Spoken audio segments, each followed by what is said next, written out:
tayo gumawa ng napakasarap na candy, yon. At syempre yung mga sayang na gilid-gilid yan at sayang pa rin yan. At magsasalang tayo ng sugar, napakaraming sugar sa mainit na mantika. Gagawin natin tong caramelized sugar, yon, na caramelized sugar na. At yon, isasalang natin.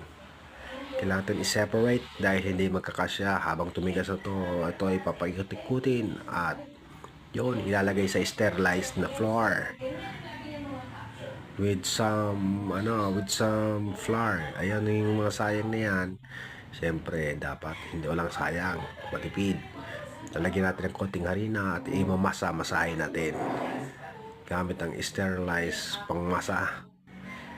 Yan, doon pa rin sa granite stone. Very good.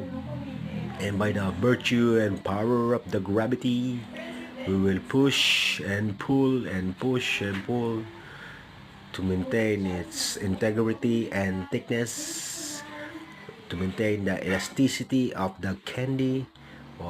Tingnan nyo ito, sulit na at elongated na ang candy. Napakasarap at napakasaya ng pinaggagawa ni Kuya. Nag-i-enjoy siya. Yun, lalagay pa rin sa sterilized granite with the help of our tito. Si tito talaga ang nagdala. Yun, kailangan natin gawin ang tamang measurement at length. Yun, inipit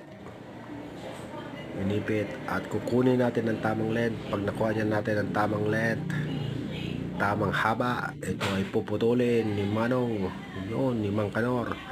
Siyempre, papagulungin pa rin sa sterilized granite stone with some flour para hindi magkanda dikit-dikit. At yun, using fast hands of the superhumans, pinutol-putol niya, pinirapiraso niya. At ito naman ay hindi ko alam kung ano to, bigas, but magic. By the use of physics, hindi nahulog ang ating candy sa napakasarap. Yun. At syempre, sasalang, ilalagay, ipapatong sa sterilized granite. At yun, by the use of the power of the way of the human, naging parang manipis na ito at ostya.